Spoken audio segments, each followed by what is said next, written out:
simak video berikut ini.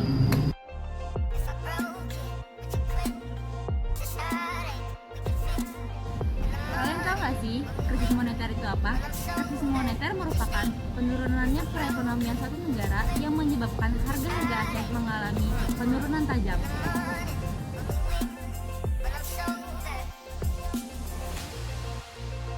Apa sih bisa terjadinya krisis moneter? Yang pertama itu nilai mata uang yang merosot yang ditandai oleh nilai tukar rupiah terhadap dolar Amerika. Yang kedua itu adanya utang negara meningkat karena Indonesia melakukan spekulasi keuntungan jangka pendek dalam jumlah yang sangat besar. Yang ketiga, adanya kepanikan perbankan yang membuat pembatasan pinjaman.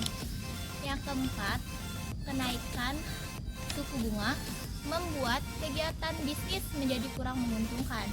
Dan yang terakhir ini yaitu adanya gejolak politik yang bisa memberikan dampak buruk bagi perekonomian.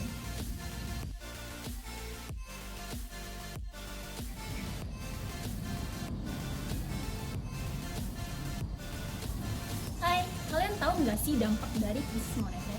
Nah, krisis moneter ini dapat memberikan dampak yang signifikan terhadap perekonomian suatu negara. Misalnya saja seperti inflasi, depresiasi mata uang, pengangguran, dan juga ketidakstabilan politik dan sosial. Nah, perlu diingat juga bahwa dampak dari krisis moneter ini dapat bervariasi, tergantung dari beberapa faktor, termasuk seperti kebijakan pemerintah, kondisi ekonomi sebelumnya, dan juga respons yang diambil untuk menangani krisis itu sendiri.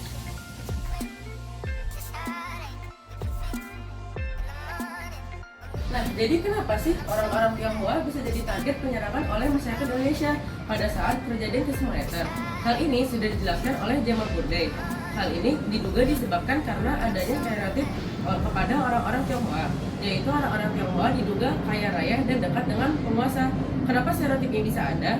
Awal-awal terjadi karena orang-orang Tionghoa yang banyak datang ke Indonesia untuk berkecimpung di dunia bisnis, sehingga orang-orang Tionghoa diduga sangat kaya raya. Kemudian adanya stereotip dekat dengan penguasa karena adanya hubungan dekat Presiden Indonesia pada saat itu, yaitu Soeharto, dengan salah satu pengusaha berasal dari Tionghoa, yaitu Sudono Salim. Kemudian dua aspek ini membuat satu stereotip yang membuat orang-orang Tionghoa sangat dibenci oleh orang-orang Indonesia pada saat itu. Sehingga pada saat kejadian krisis moneter, orang Indonesia langsung menyerang orang-orang Tionghoa.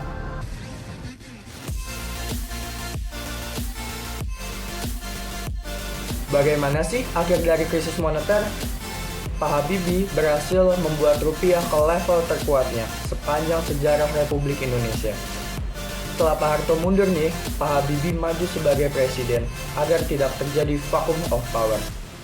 Saat itu rupiah mengalami depresiasi hingga 11.000 US dollar. Pada saat itu nilai tukar rupiah sangat anjlok sekali.